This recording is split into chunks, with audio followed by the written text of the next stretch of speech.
Fala pessoal, tudo bem? Vamos para mais um react. Dessa vez é sobre a fascinante conexão entre pontos riscados e símbolos nórdicos.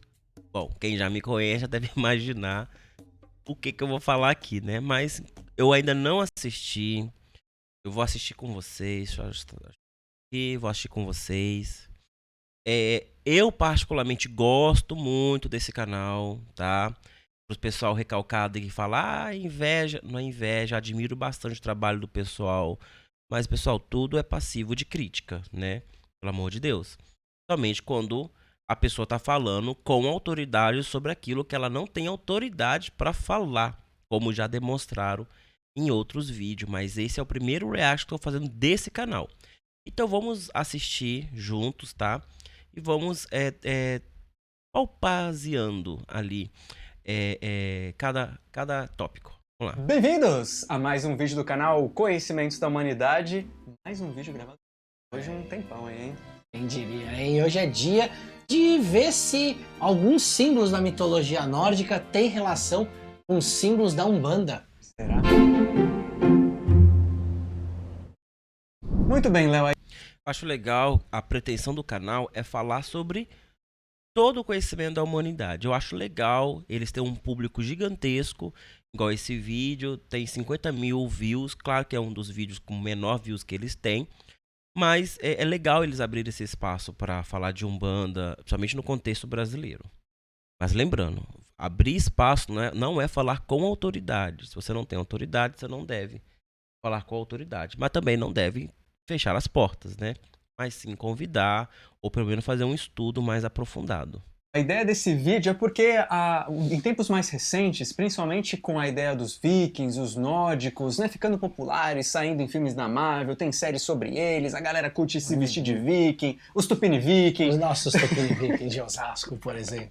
Tem todo um movimento nesse sentido, e aí, claro, já com uma cultura brasileira da Umbanda, e não sei o que, de ponto riscado, e começaram a falar, ué, mas isso aqui que é nórdico tá parecendo que isso aqui que é que é um bandista, esse acesso à informação que você começa a ver na internet, imagens de pontos de Exu, por exemplo, que tem lá um tridente, e você começa a ver alguns símbolos nórdicos, começaram a levantar uma possibilidade de que ou existia uma conexão física mesmo desses povos terem tido contato e terem dividido símbolos religiosos, ou até que a espiritualidade se expressa em lugares diferentes e traz mais ou menos os mesmos símbolos para dar uma dica ali de que, ó, estamos todos conectados. Vamos lá. Esses símbolos vikings, eles são antigos também, foram achados arqueologicamente, mas claro que o que chama atenção é a estética por trás da série Viking e todas as outras séries que derivaram da fama da série Viking. Mas, novamente, esses símbolos já são antigos, já são encontrados. Gente, o tridente, não só o tridente, mas o círculo, é um símbolo muito comum, principalmente em povos pagãos, como eram os vikings, porque o tridente está falando de força de vontade, está falando de proativismo, proatividade, porque o tridente ele é um símbolo da agricultura. O primeiro passo civilizatório foi a domesticação dos nossos alimentos, o que nos fez fundar cidades, primeiro, né, colônias, depois cidades, e o que nos difere de muitos outros animais que não conseguem fazer isso. Então, o símbolo do tridente não é o tridente do Satanás, é o tridente que é utilizado na agricultura. Então, é um símbolo de civilização, de tecnologia, de proteção, de humanização. Então é um símbolo muito vasto e é muito difícil ligar as verdadeiras conexões. Por exemplo, a gente vai para o grego, tem lá o Poseidon com o seu tridente. Mas também tem a deusa Gênese com o seu tridente, que são instrumentos semelhantes, mas sabemos que são de poderes diferentes, mas com sentidos distintos, bem diferente um do outro. Enquanto o tridente de Poseidon dá poderes àquela divindade sobre as águas, sobre todas as águas, não só sobre o mar, mas sobre todas as águas. O tridente de Gênesis é para pregar a justiça, torturar as pessoas para que elas sejam justiçadas, para que a justiça seja feita em cima daquela pessoa. Gênesis é a deusa do castigo e automaticamente da justiça, assim, como fosse a ação punitiva da justiça. Entende? Então é um símbolo bem comum em culturas pagãs, não seria diferente nem em África e nem nos nórdicos. Exatamente. E famosos, né, tem tatuagens e tal, o que ajuda ainda mais. Mas vamos entender isso. Eu quero, inclusive, já começar o vídeo agradecendo a um pessoal da Neve, que é o Núcleo de Estudo Viking Escandinavo. Olha que legal. São pesquisadores que fazem um trabalho incrível, me ajudou no curso de mitologia nórdica que nós temos no Bacana, canal. é um agradecimento, um beijo. Eles são muito pessoas frias, que vivem na neve? Não? São brasileiros, mas têm contato com uma galera fria. Muito bom. Ó, Talvez, eu acho assim, talvez pra gente começar esse assunto, eu acho que talvez o símbolo que mais tem despertado esse tipo de coisa é um símbolo chamado Vegvisir. Dá uma olhada nele aí na tela. parece uns tridentes, alguns dos tridentes têm 4, não são são quadridentes. Quadridentes. Tem uma forca ali com 4. Mas também, além desse, nós temos o Aishamur. Eu fui ver como é que se pronuncia esse nome, que é difícil. Dificílimo mesmo. Escrito é impronunciável. É impronunciável. E esse é mais tridente. Mais parecido São com... tridentes com uns bagulhinho ao longo da que lembra né? muito os pontos da Umbanda de Exu. Dá uma olhada nessa comparação aí.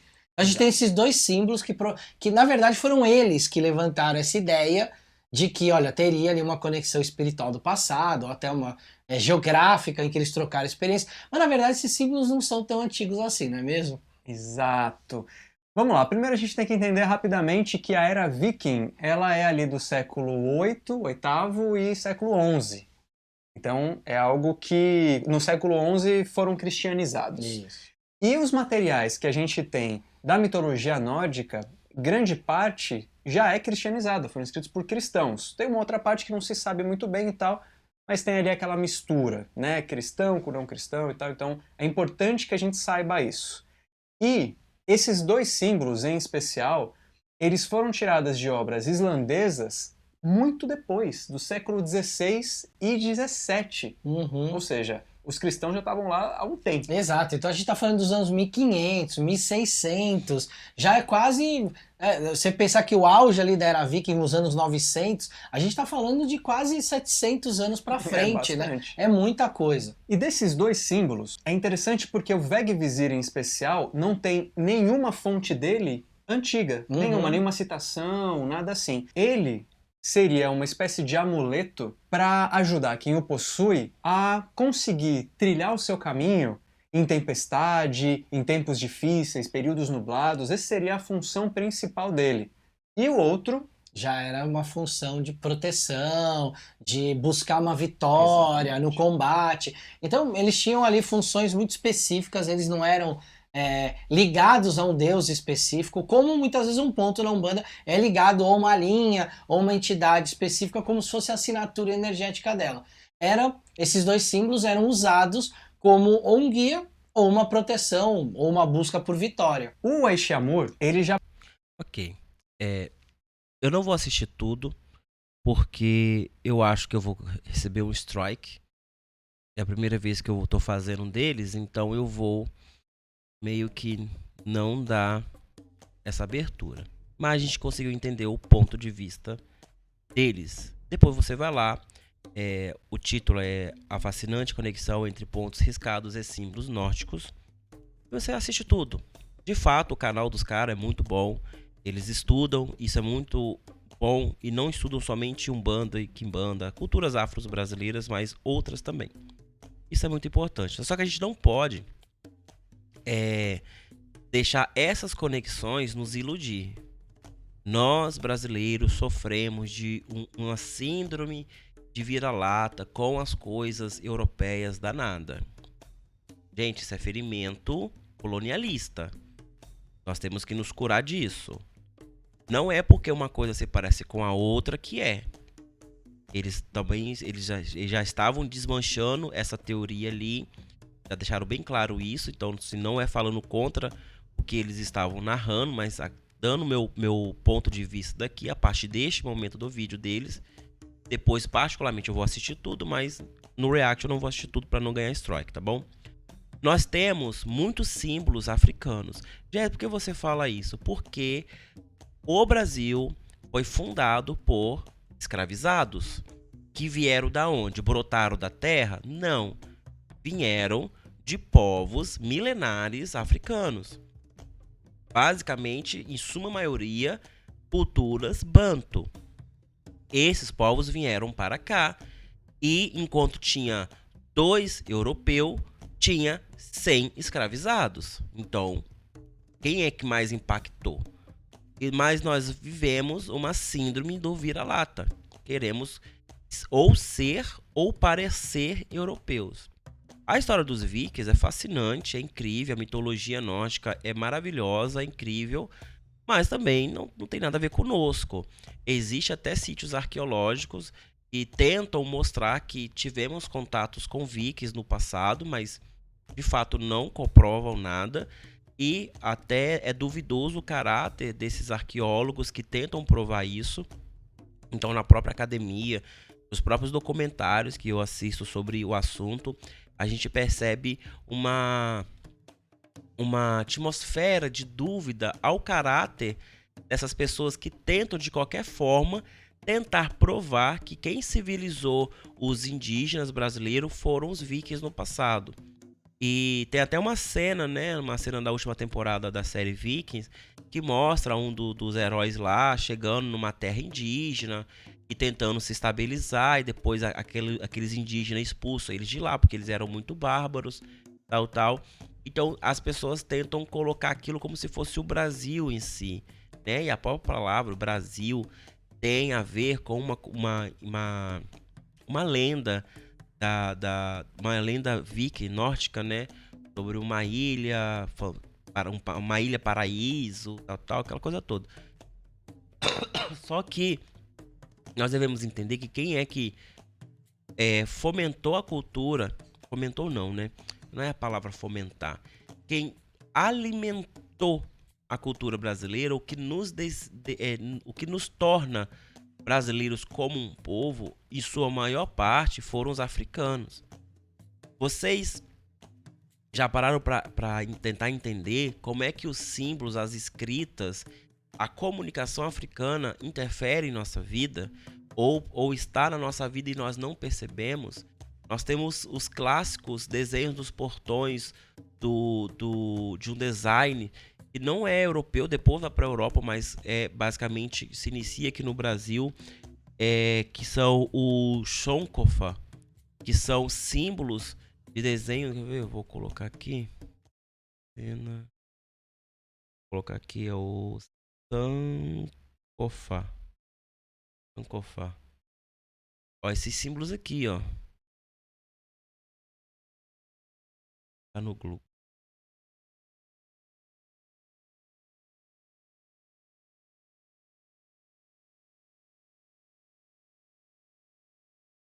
Que são símbolos. São esses símbolos. Eles são usados nos portões, na arquitetura. Aqui, ó, os portões. Esses desenhos são chamados de Sankofa. E alguns outros lugares também são conhecidos como Adinfra ou Adinkra. Adinkra. Olha. São desenhos, são símbolos. Esses símbolos, tanto os adinkras quanto os sankofas, são símbolos que trazem mensagens de um povo ao outro, sabiam? Olha as roupas. E quando era possível, se fazia esses símbolos para poder transmitir uma sabedoria, um conhecimento, porque em África, a geomancia, o que mais se tem são aspectos geomânticos. Olha, geomancia africana, olha, isso aqui é geomancia. O que é geomancia? São leituras, seja alfabéticas ou seja oraculares, através de formas geométricas. Aí, no caso, se torna geomancia. Hoje o mais famoso é o oráculo de Ifá, que trabalha a geomancia binária entre 1 e 2. Ifá. Vai trabalhar a geomancia. Cadê? Ifá, Ifá, Ifá. Aqui. Tá vendo? Isso aqui é um signo de Ifá que vai trazer uma mensagem. Então é uma geomancia, ó. 1, 2, 2. É um código. É uma geomancia. Nós temos o também qual o nome? Nigoso, que já é banto. É bem difícil achar, que é bem raro o jogo Nigoso. Não, oráculo. Ele é feito de ossos, pedaços de madeira, algumas estatuetinhas, caco de vidro, que já apareceu alguma coisinha aqui. É muito complexo, não é difícil achar mesmo.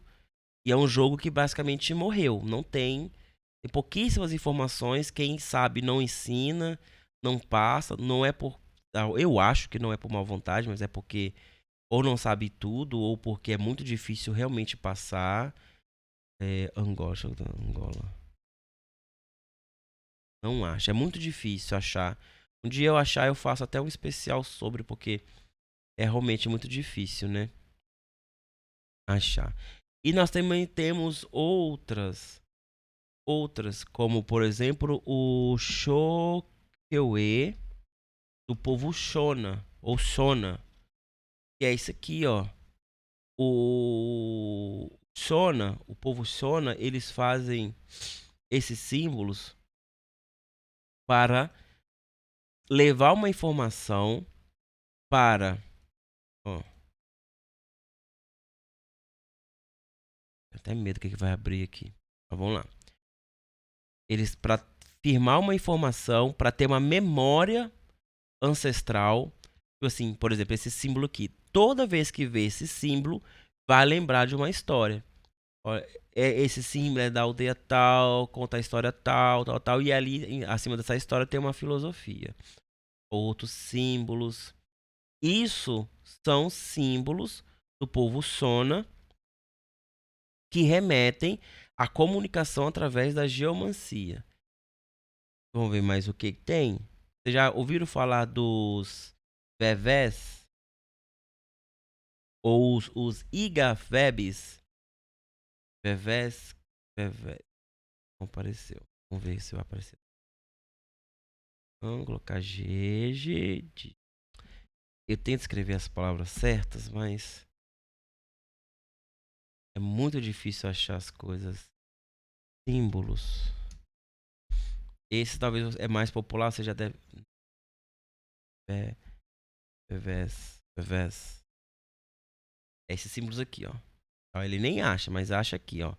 Esses símbolos, eles são do Benin. É da cultura Jeje. É do culto a Vodun. Que, olha só, depois eles vão pro Vodun, pro Hoodoo. E com certeza foram adotados pela Quimbanda. Bom, claramente aqui é um cruzeiro, né? Símbolos muito utilizados na Umbanda, estrelas. Esse aqui sim, olha. Esse aqui sim tem muito mais a ver com os pontos riscados de Umbanda do que aquilo que foi mostrado dos vikings. Nós temos que parar de ter complexo de vira-lata e achar que o nosso povo não tem cultura, tá? Eu sei que o teor do vídeo dos rapazes não eram sobre isso, mas é só um alerta para nós, né? Nós somos riquíssimos em cultura. E as pessoas elas se apropriam da nossa cultura para nos vender curso, nos vender um livro mal escrito. Temos que tomar muito cuidado. Esses símbolos, eles são mágicos. Eles têm identidade, diferente dos símbolos lá dos nórdicos, que é um amuleto. Por isso que muitas vezes estavam em templos, estavam em amuletos de madeira para fazer colares, estavam em escudos. Esses aqui, eles são feitos para evocar os Vebs ou os voduns, os espíritos ancestrais da natureza, como o Geges cultuava. Eles também têm para feitiço, tem para proteção. Por exemplo, é, pelo que eu entendo muito pouco de Gege, tá? Não é minha especialização. Mas os Igavebes, eles são os signos, por exemplo, de iniciação. Deixa eu ver se eu acho aqui. Iniciação, Gege. Seriam essas pinturas aqui, ó. Essas pinturas são de tradição também de Benin. Não é só o povo iorubá que faz, não. Tanto que o Benin é muito próximo, né, à cultura iorubá. Mas eles faziam esses símbolos na iniciação. Olha lá na África. Eles usavam para iniciar os seus noviços, né? Eu não sei como é no Jeje o nome. Mas é Yaô e Muzenza. No Jeje eu não sei. Mas era utilizado. Os Igafebes e depois os Veves eram signos, os desenhos que eram utilizados nas portas. Aqui, ó, por exemplo. Era colocado nas portas, no chão, na entrada de uma casa, para poder proteger. Então, isso aqui é um Veve. Para poder proteger, não era para evocar, era para lançar uma magia, alguma coisa assim. Isso, da mesma forma que vai influenciar a magia norte-americana, que é o voodoo e o hoodoo, e o haitiano, que também é o voodoo e o hoodoo, que vai levar para os Estados Unidos mais forte, e sendo eles mais descendentes do Benin do que dos Iorubás ou dos Banto, eles vão ter muito mais afinco com esses símbolos. Mas não vai demorar muito para nós também termos essa memória ancestral, porque também no final do período de escravização, muitos dos Benins vieram para o Brasil porque era a única nação que ainda fazia tráfico escravagista, porque eles estavam do outro lado e não podiam eles não podiam ser barrados pelos navios da Marinha Britânica, que forçava parar o tráfico dos escravizados vindo do continente africano. Tá vendo aqui o símbolo aqui, ó, Vodun. Isso vai dar origem muito ao culto do Vodun e do Hoodoo. E o Voodoo tem muito mais afim da macumba brasileira do que, de fato, a cultura viking, né, gente?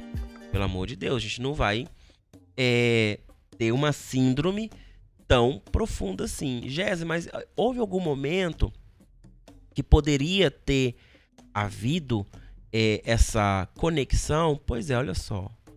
Existe um povo africano que eles não eram subsaarianos, já tinham contato com a Europa, que era os mouros. E os mouros eram as pessoas de pele preta que eram de fato muçulmanos ali dos países árabes de época. A partir do século VIII eles têm essa conexão com a Europa, que era a mesma Europa que no século VIII estava recebendo os ataques vikings. Só que os ataques vikings eles vão terminar no período do século XI. E o contato com os mouros vai terminar no século X. Por quê? Porque vai começar uma grande intervenção muçulmana no continente europeu, o que vai dar início a uma guerra, que vai dar início depois à abertura marítima, que vai dar início, que vai dar vazão de Portugal encontrar o reino do Congo, que vai dar início à escravização negra africana. Então, olha, uma coisa encadeia a outra. Também é dito que os mouros que educaram os europeus saxões da época. Porque depois da queda do Império Romano, muito se perdeu da cultura, daquele grande império que dominou praticamente a Europa inteira. E os mouros, em contato com esses povos, eles meio que civilizaram, mostraram como que se veste, como é que se utilizava utensílios, meio que educou. E depois dessa educação, eles vão e começam a atacar os muçulmanos, os mouros ali e tudo mais. Então, assim, resumidamente, houve sim um período de contato entre os mouros e os europeus, no mesmo período que os vikings estavam em contato também com esses europeus ali. Quando eu falo europeus, é Europa por um todo, mas de fato era mais ali onde é a atual Inglaterra, né? É dali adiante, o Reino Unido em geral, mas mais onde é a Inglaterra. É naquela série The Last Kingdom, que seria uma continuação da série Viking, mostra muito bem esse período também, mas não o lado dos mouros, né? Que geralmente são ignorados nessa história. Mas, então, existe sim. Mas e os mouros? Os mouros, eles tinham uma outra forma de ver o mundo. Tinha a escriba árabe, que ela pode até ter uma certa semelhança com os veves, mas não são mágicos, né? É uma escrita mesmo, com alfabeto, tanto que nós usamos, né? Muito do nosso alfabeto é árabe, então nós utilizamos muito deles. Depois a gente vai adotar alguns aspectos mais romanos, vai se formar esse alfabeto que nós temos hoje, que se não me engano é um alfabeto romano, não é outro, eu só acho que é romano sim, posso estar errado nisso também. Mas de fato assim, tem conexões. Mas para a Umbanda, quem é que está mais próximo? É a cultura banto, a cultura africana. E não falta símbolos lá. Ah, mas é muito semelhante. Tá? 2 símbolos são semelhantes. Como eu falei, muitos outros símbolos. Quando a gente vai puxar pontos riscados, eu não vou nem puxar no Google porque só aparece besteira. Mas os pontos riscados, eles são muito mais complexos. Da mesma forma que existem símbolos para evocação, símbolos para proteção, e cada símbolo tem a sua forma de ser feita. O símbolo de evocação do Vodudã tem que ser feito com pó de folha, tal, misturada com sal e desenhada no chão. Perfeito. Existe uma forma mágica de fazer aquilo com aquele desenho. O ponto riscado da mesma forma. Então nem todo ponto riscado é desenhado com pemba, nem todo ponto riscado deve ser desenhado em qualquer lugar. Existem pontos de identificação, existe ponto de demanda, existe ponto de feitiço, ponto de cruzamento, existe ponto de ambientalização para você trazer uma energia X para um ambiente que não tem essa energia. Como assim? Eu vou trazer o ponto das matas para dentro da cidade. Eu vou trazer a energia das matas através do ponto riscado, abrindo um portal ali usando desses pontos. Então não existe somente o ponto de identificação. Ele fala, só existe ponto riscado de identificação. É porque cada ponto tem a sua identidade. Não, existe uma leitura, existe uma fórmula de você ler o ponto riscado. Ele não é um sigilo hebraico para controle de anjos e demônios. Não é um sigilo. Ponto riscado não é sigilo de Daimon. Ponto riscado é uma escrita. Quando a entidade ela escreve o seu ponto riscado, ela desenha ali, ela está falando quem é ela, como ela age, aonde ela age, quais são as entidades que ela interage. Tá tudo ali escrito ali. Mas eu não tô vendo. Existe uma leitura. Claro que as pessoas que sabem não vão ensinar, porque a gente sabe o que acontece com o conhecimento tradicional. As pessoas cagam pro conhecimento tradicional e depois quer simplificar para vender um curso barato qualquer. Não. Existe uma leitura ali. Existe uma lógica no ponto riscado, e o ponto riscado é uma língua. Da mesma forma que os hieroglifos egípcios, existe a simbologia, existe a forma, a leitura, e hoje é resgatado isso. Os egiptólogos, eles são fluentes nessa língua, nessa escrita. Não se sabe a fonética, mas se sabe a forma de ler, e tem um consenso ali da interpretação. O ponto riscado é da mesma forma. Então, olha como um assunto poderia ir para um caminho muito simples, ele se torna muito complexo. Nós temos que tomar cuidado com essa síndrome do vira-lata para a gente parar de ser enganado por gente que liga uma série da Netflix com um fato milenar de um povo, de uma cultura. Temos que parar com essa bobeira, porque as coisas começam a ficar simples. Aí que sabe o que acontece? A gente não tem mais o resultado que os nossos antigos narravam. A gente não consegue ver os efeitos milagrosos que os antigos falavam. E a gente vai falar o quê? Que a humanidade está perdida. Não, a gente se perdeu foi no conhecimento. Se perdeu foi no conhecimento. Se você não assistiu, vai lá e assiste o meu react sobre esse livro aqui, o África Banto. Eu vou falar um pouco sobre isso também, com a importância da oralidade entre os povos africanos e como isso impacta na criação não só da cultura brasileira, mas também na cultura de Umbanda e Quimbanda no Brasil. Vamos parar de ser vira-latas, vamos assumir a cultura lindíssima, riquíssima que nós temos, que é uma fundição de povos africanos, indígenas, europeus, até árabes também. Nós temos uma vasta cultura gigantesca, mas vamos parar de olhar só para um lado. Primeiro, que eles nem nos querem lá. Segundo, que não existe somente eles. E o conhecimento ele é tão vasto que nós temos campos de observação aí para milênios. Tá? O povo brasileiro é um povo escolhido, mas não é escolhido para comer migalhas. É escolhido para sentar à mesa com o rei.